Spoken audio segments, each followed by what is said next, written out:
సాంస్కృతికపరమైన హక్కుల గురించి మాట్లాడినా వెంటనే ఒక వ్యక్తిరీతి ఏంటంటే మళ్ళా తెలంగాణ సెంటిమెంట్ పెడుతున్నారా ముందట. ముఖ్యంగా పత్రికల వాళ్ళు తిరిగి తెలంగాణ సెంటిమెంట్ను ముందుకు తీసుకొస్తున్నారు. రాష్ట్ర ముఖ్యమంత్రి కూడా అదే మాట మళ్ళా తెలంగాణ సెంటిమెంట్ అనేది ముందుకు తీసుకొస్తున్నారని. నిజానికి జరుగుతున్నది తెలంగాణ నీళ్లలో మళ్ళీ ఒక అన్యాయం జరుగుతుంది. అక్కడ ఒక అనుమతులు లేకుండా ఒక ప్రాజెక్ట్ నిర్మాణం అవుతున్నది. ఒకసారి అది నిర్మాణం అయిపోయిందంటే దానికి నికర జలాల వాటా కేటాయించవలసి వస్తుంది. అది జరిగితే తెలంగాణ శాశ్వతంగా నష్టపోతుంది. ఇది ఒక నిష్ఠుర సత్యం, ఇది కాదనలేని సత్యం, వాస్తవం. దీని గురించి గట్టిగా మాట్లాడుతున్నప్పుడు మీరు మీ గొంతును ఎంత హెచ్చించాలో, ఎంత కటుగా ఉండాలో అంత కటుగా మీరు ఉండటం లేదు. మీరు ఎంతసేపు తెలంగాణ అంతర్గత విషయాల మీద, అంతర్గత మీ రాజకీయ పోటీ మీద లేదా రాజకీయ కక్షల మీద పెట్టిన దృష్టి తెలంగాణ హక్కుల మీద పెట్టడం లేదు అని మనం అన్నప్పుడు తిరిగి తెలంగాణ సెంటిమెంట్ మాటున ఈ రకమైనటువంటి ప్రయత్నాలు చేస్తున్నారని చెప్పి వాళ్ళు కొంచెం హేళనగా మాట్లాడే పరిస్థితి కనబడుతుంది. తెలంగాణ వాదానికి పోరాటానికి సీమాంధ్ర మీడియా తగిలించిన పేరు తెలంగాణ సెంటిమెంట్. ఈ తెలంగాణ సెంటిమెంటు అనే మాటనే చాలా అసహ్యకరం. తెలంగాణ అనేది ఒక నిర్హేతుకమైన సెంటిమెంటు కాదు. ఏదో పిల్లటం వస్తే ముందటి బోధనో, తుమ్మొస్తే ఆ పని ఆపాలో ఇట్లాంటి సెంటిమెంట్ కాదు తెలంగాణ అనేది. తెలంగాణ అనేది ఒక గుడ్డి నమ్మకం కాదు కదా, ఒక అంధవిశ్వాసం కాదు కదా. అత్యంత సహేతుకమైనటువంటి కారణాలతో అన్యాయం జరిగిన అనుభవాల్లోంచి, వివక్షలను, విద్రోహాల్ని అనుభవించినటువంటి ఆ తరాలు నాశమైపోయినటువంటి దుఃఖం నుంచి ఎగిసిపడినటువంటి దుఃఖపథం తెలంగాణ అయితే దాన్ని ఒక సెంటిమెంట్ అనే మాటను పదే పదే మాట్లాడడం, ఆ మాయలో పడి తెలంగాణ వాళ్ళు కూడా అదే మాట అంటారు, తెలంగాణ సెంటిమెంట్ అంటారు. కనుక ఈ తెలంగాణ సెంటిమెంటు అనే మాటను ఉపయోగించడం తెలంగాణ వాళ్ళు మానేయాలన్నది, అది ఉపయోగించకూడదు అనేది నా విజ్ఞప్తి. ఇకపోతే 4 కోట్ల ప్రజల గుండె చప్పుడు జై తెలంగాణ నినాదం. 52లో జరిగిన ముల్కీ పోరాటపు రక్తధారలోంచి ఊపిరి పోసుకున్న నినాదం. 69 ఉద్యమానికి ఒక గొప్ప ఉత్తేజాన్ని ఇచ్చినటువంటి నినాదం జై తెలంగాణ నినాదం. 69 మీద జరిగిన అణచివేత, 369 మంది అమరులైపోవటం, మన గడ్డగట్టిన దుఃఖానికి ఒక చిహ్నంగా అసెంబ్లీ ముందట అమరవీరుల స్తూపం.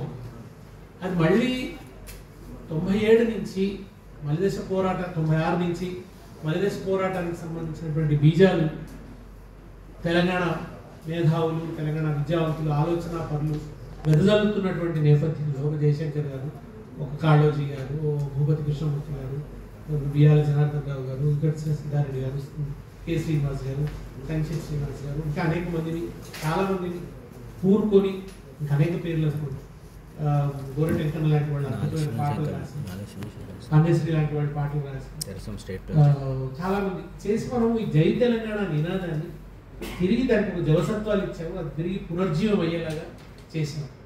ఇవాళ విషాదం ఏంటంటే ఇవాళ ప్రభుత్వంలో జై తెలంగాణ నినాదం మీద ఒక అప్రకటిత నిషేధం ఉంది.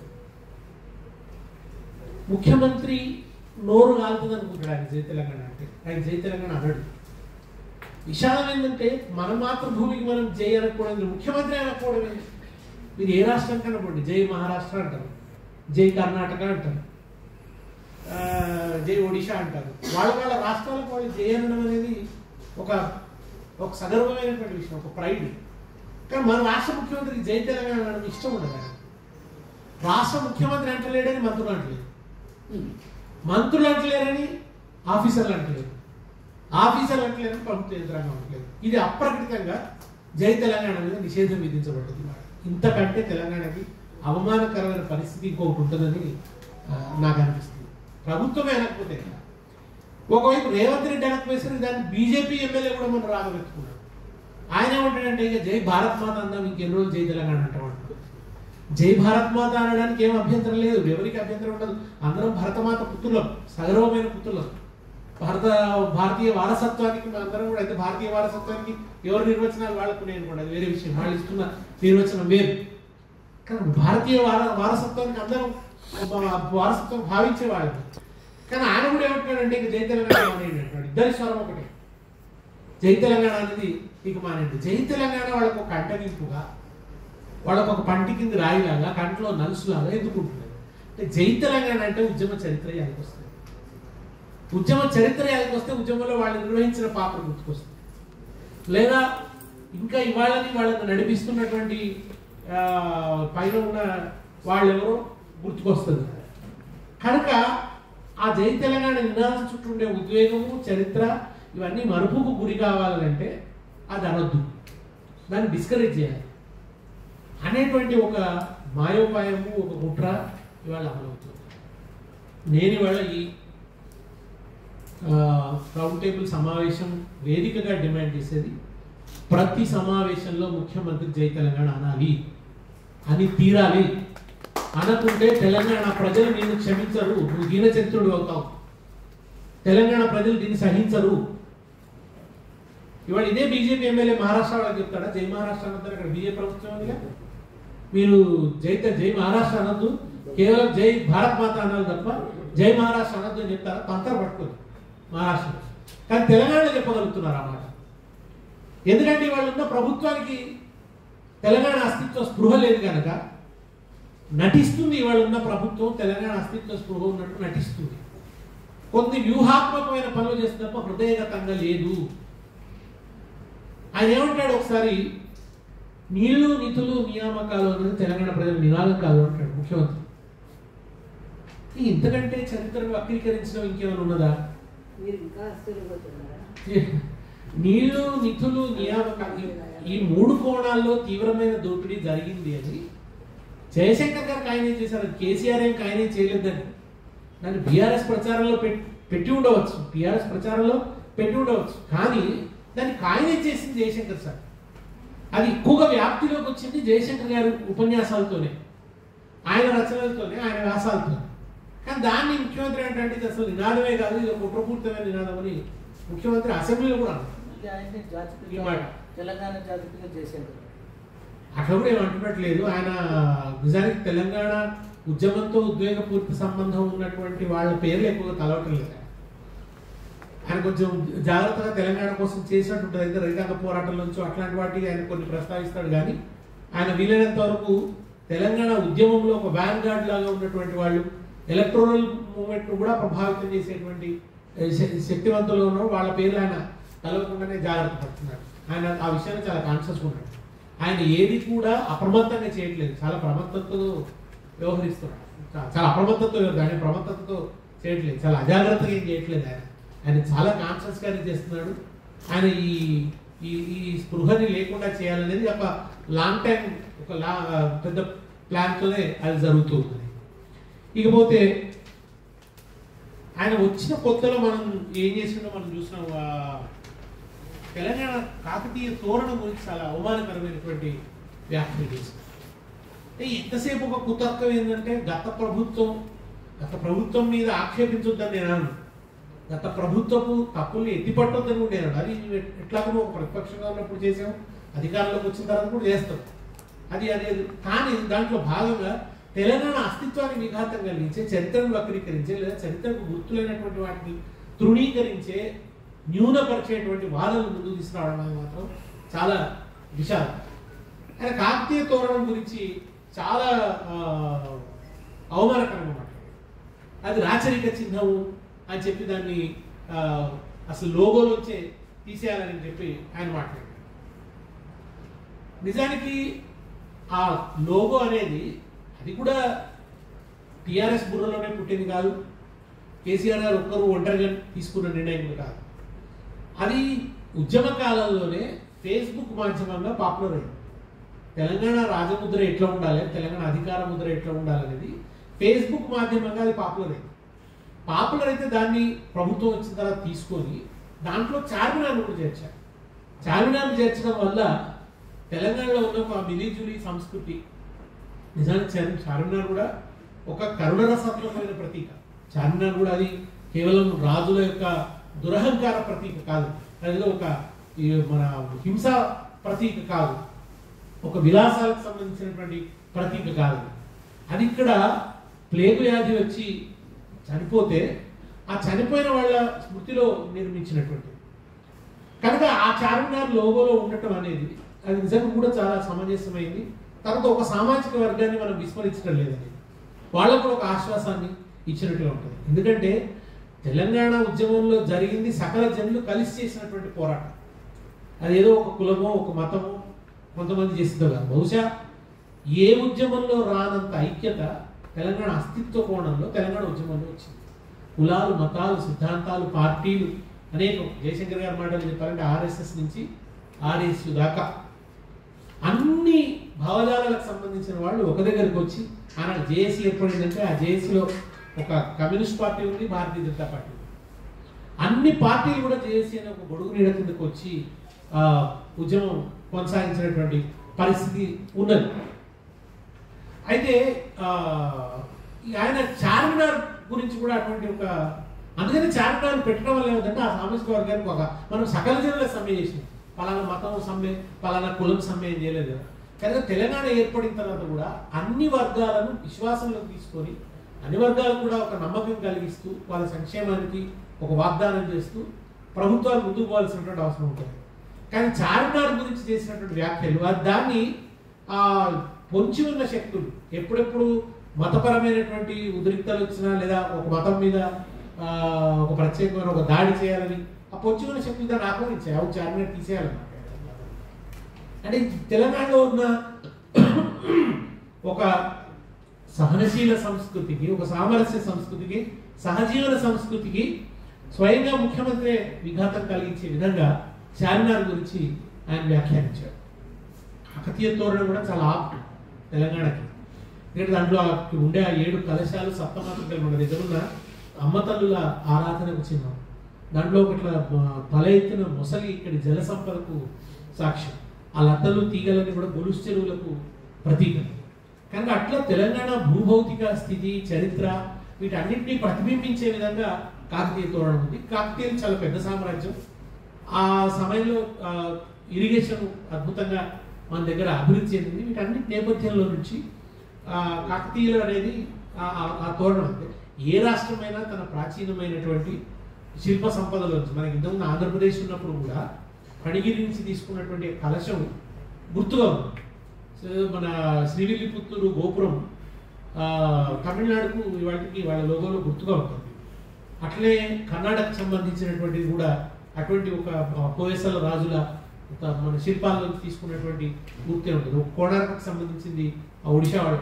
ఎవరికి చూసినా మనం వాళ్ళు వాళ్ళ ప్రాచీన కాలంలోని ఆ శిల్ప సంపద, కళా సంపదకు గుర్తుగా ఉన్నటువంటి ఒక ప్రతీక. అంతేందుకు భారతదేశానికి కూడా మనం సారనాథ్ నుంచి తీసుకున్నటువంటి ఆ 3 సింహాల ఇది పెట్టుకుంటాం. కానీ ఇది 4 సింహాలు, ఒక్క సింహం కనిపించదు అనుకోండి. అయితే ఈయన ఆ స్పృహేమి లేకుండా అవగాహన రాహిత్యం, సంకుచిత దృక్పథం తోని అది తెలంగాణ అస్తిత్వాన్ని అవమానపరిచే విధంగా ఆ తోరణాన్ని గురించి, చార్మినార్ గురించి కూడా ఆయన వ్యాఖ్యానించడం జరిగింది. ఇంకొకటి మనకు తెలంగాణలో ఉద్యమం వచ్చిన తర్వాత వచ్చిన ఒక మంచి సాంప్రదాయం ఏంటంటే ఏ పని మొదలుపెట్టినా, ఏ రాజకీయ నాయకుడు తన కార్యాచరణ మొదలుపెట్టినా, రచయితలు ఏదైనా ఒక కార్యక్రమం తీసుకున్నా, ఒక యాత్ర చేసినా, ఒక ప్రచార యాత్ర చేసినా, ఏం చేసినా అమరవీరుల స్తూపం దగ్గరికి పోయి దండం పెట్టి 4 పూలు పెట్టి వాళ్లకు శ్రద్ధాంజలి ఘటించి అక్కడి నుంచి బయలుదేరడం అనేది ఒక ఆనవాయితీగా మారింది. ఆ ఆనవాయితీని ప్రభుత్వం బ్రేక్ చేసింది, లేకుండా చేసింది. ఈయనకి ఎందుకు అది ఇష్టం లేదు ఆ పని చేయడానికి. వీలైనంత వరకు ఆయన ఆ స్మరణ కూడా చేయడం, ఆ ఆనవాయితీని ఆయన దెబ్బతీస్తూ ఉన్నాడు. ఇది కూడా నాకు అమరవీరుల స్తూపం పట్ల జరుగుతున్న ఒక రకమైన అపచారం అనేటువంటి భావన కలుగుతున్నది. నిజానికి అది ఒక మాండేటరీ. ఖచ్చితంగా ఎవరు అయినా కానీ అక్కడి నుంచి ప్రారంభం కావడం. ఇవాళ ఈ రాష్ట్రం ఉనికిలో ఉందంటే వాళ్ళ త్యాగం. అది 69లో జరిగినటువంటి వాళ్ళు ధారపోసిన నెత్తులు. అది 69 అమరులు కావచ్చు, ఆ తర్వాత మల్లేశ్ పోరాటంలో తమ శరీరాలను దగ్ధం చేసుకున్నటువంటి యువకులు కావచ్చు. వాళ్ళందరి త్యాగ ఫలం, వాళ్ళందరి రక్తం ధారపోస్తే వచ్చినటువంటి రాష్ట్రం కనుక వాళ్ళకు దండం పెట్టుకుని కార్యక్రమాలు ప్రారంభించడం అనే ఆనవాయితీని అది మానవేయదగినటువంటిది కాదు, అది సరైనటువంటి పద్ధతి కాదు. అది తెలంగాణను అవమానిస్తుంది.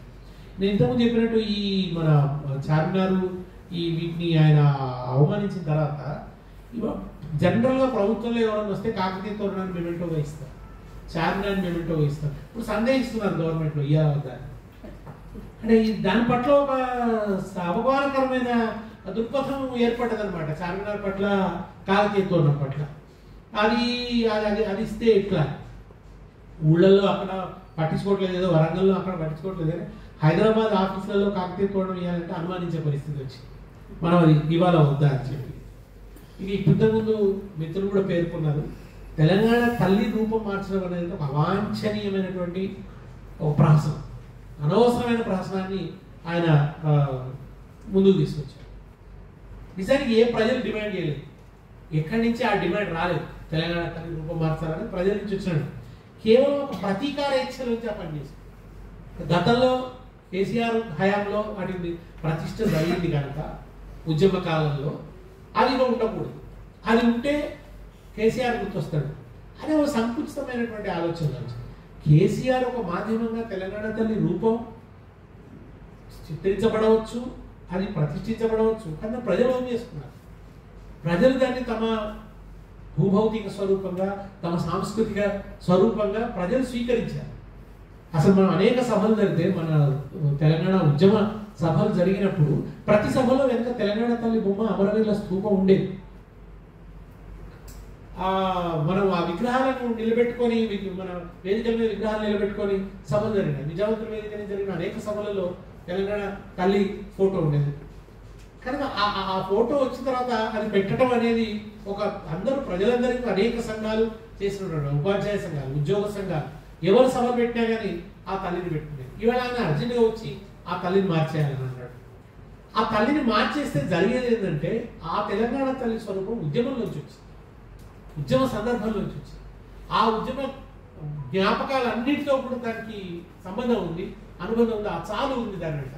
దాన్ని తీసేసి కొత్తది పెడితే ఇది ఇప్పుడు రాష్ట్రం వచ్చిన తర్వాత, రెండవ ప్రభుత్వం వచ్చిన తర్వాత మొదటి ప్రభుత్వం మీద కోపంలోంచి పుట్టుకొచ్చింది, ఒక ప్రతీకారంలోంచి పుట్టుకొచ్చింది, కక్షలోంచి పుట్టుకొచ్చింది, కసిలోంచి పుట్టుకొచ్చింది. దీనికి ఒక ఉదాత్త నేపథ్యం లేదు, దీనికి ఒక ఉద్యమ నేపథ్యం లేదు, కేవలం ఆ కక్షలోంచి ముందడు తీసుకొచ్చింది. దానికి గాను రకరకాల వాదనలు అర్జెంట్గా అసలు నిజానికి పరమ ఫ్యూడల్గా అనేక సార్లు మాట్లాడాక కమ్యూనిస్టులు మారిపోతాడు.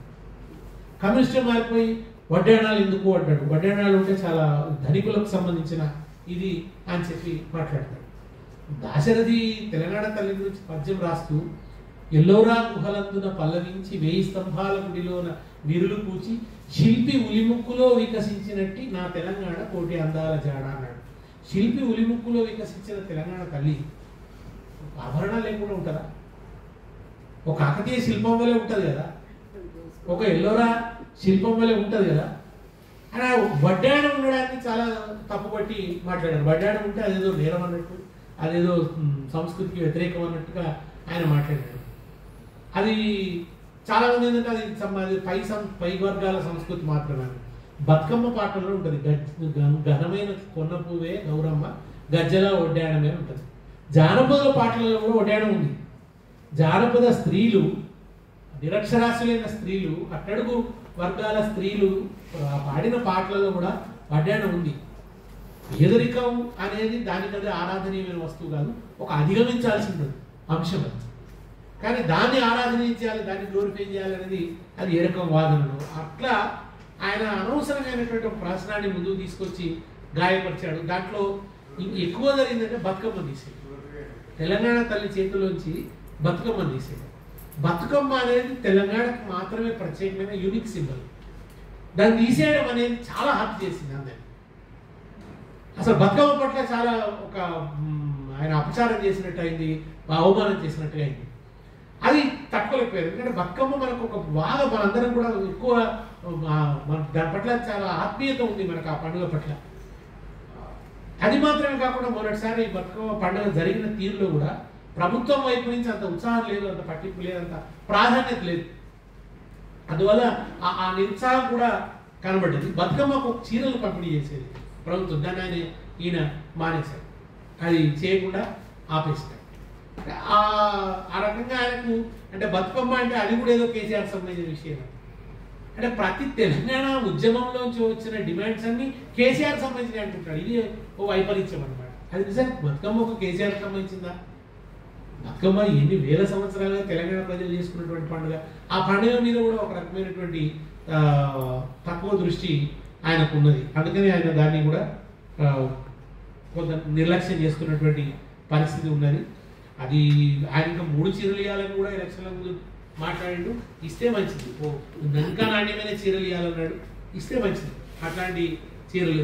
రెండవది మరీ బాధ అనిపిస్తున్నది ఏంటంటే అంబేద్కర్ 125వ జయంతి సందర్భంగా అంబేద్కర్ విగ్రహం పెట్టినారు. 125 అడుగుల విగ్రహాన్ని పెట్టినారు. నిజంగా అది మన హైదరాబాద్కి ఒక తలమానికంగా ఉన్నటువంటి విగ్రహంగా చెప్పాలి. అంబేద్కర్ ఆయన వ్యక్తిత్వం ఎంత గొప్పదో, ఎంత సమున్నతమైనటువంటి వ్యక్తో, భారతీయులు ఆయన పట్ల ఎంత ఆరాధన ఉందో, ముఖ్యంగా ఆయన తెచ్చినటువంటి చైతన్యం వాళ్ళ అట్టడుగు వర్గాలలో ఎంత విస్తృతం అవుతుందో, ఎట్లా పరివ్యాప్తం అవుతుందో, అది ఎంత డెమోక్రటైజ్ చేస్తుందో మనందరం చూస్తున్నాం. కనుక ఒక డెమోక్రసీకి ప్రతీకగా, ఒక సామాజిక న్యాయానికి ప్రతీకగా అంబేద్కర్ గారిని అంత పెద్ద ఎత్తున పెట్టారు.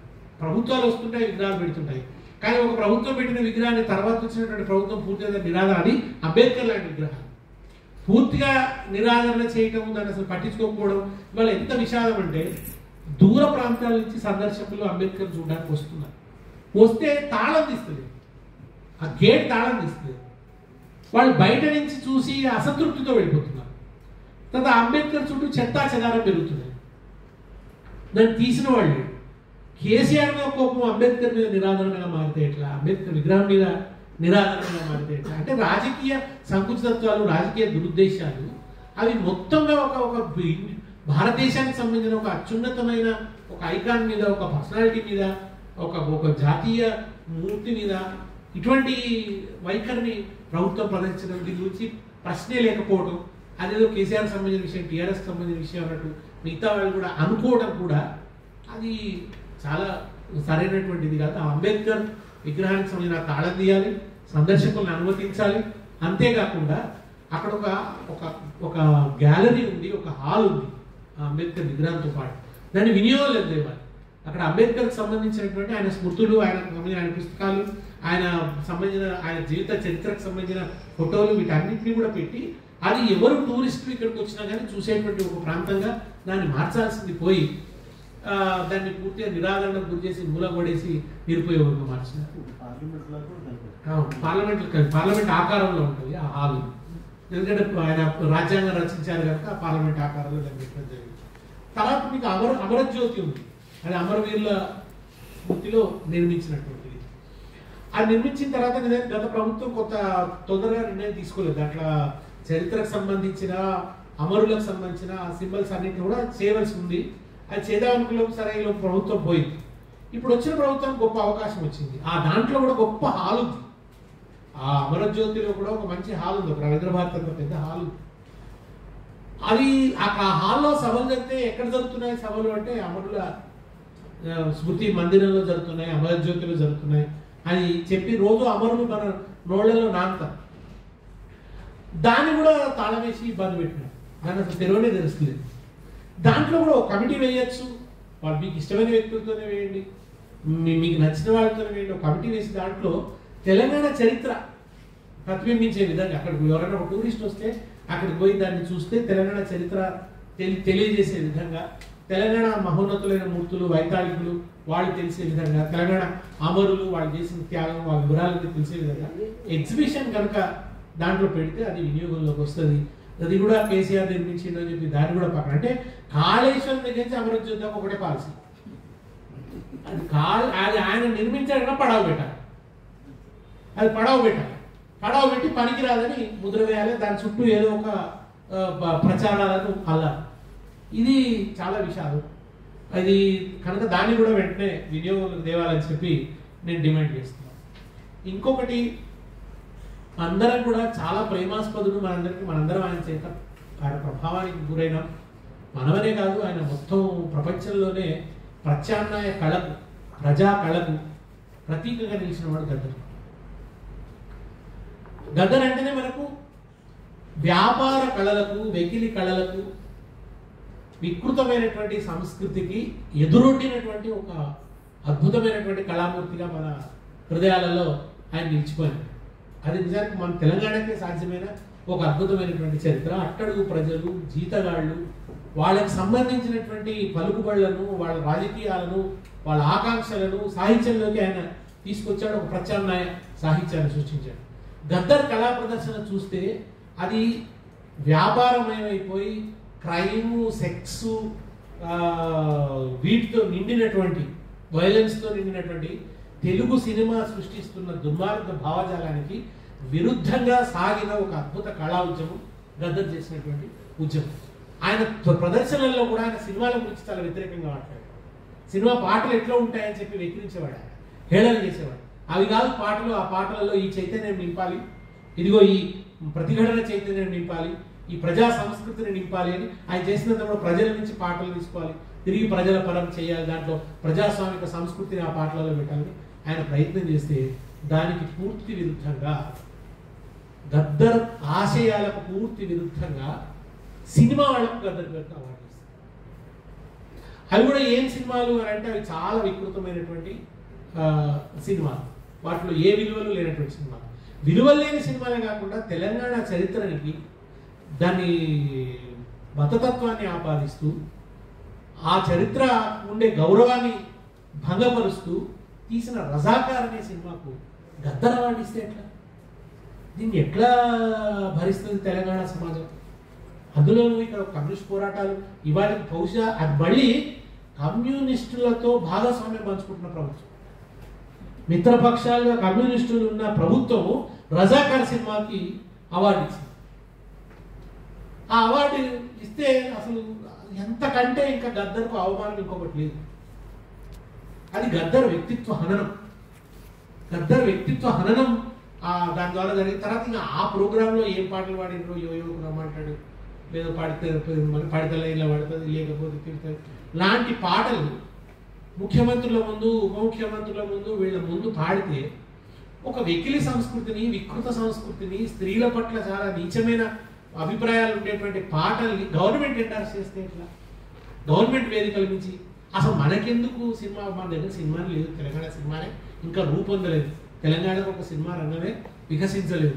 అది పూర్తిగా కూడా వాళ్ళ కబంధ హస్తాలనే ఉన్నది. అడపదడప కొన్ని సినిమాలు రావచ్చు, కొంతమంది దర్శకులుగా అట్లా ఉండొచ్చు, కానీ వాళ్ళు ఎవరు కూడా అక్కడ నిర్ణాయక పాత్రలు లేరు. దానికి అసలు మనం కోట్లు ఖర్చు పెట్టి ఇదంతా చేయాల్సినటువంటి పనే లేదు.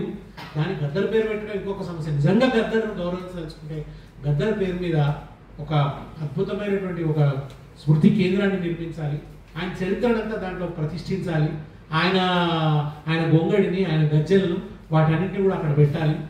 ఒక ఆడిటోరియం కట్టాలి, ఒక కళా ప్రదర్శనలు జరిగేటువంటి ఆడిటోరియం గద్దర్ పేరు మీద కట్టవచ్చు.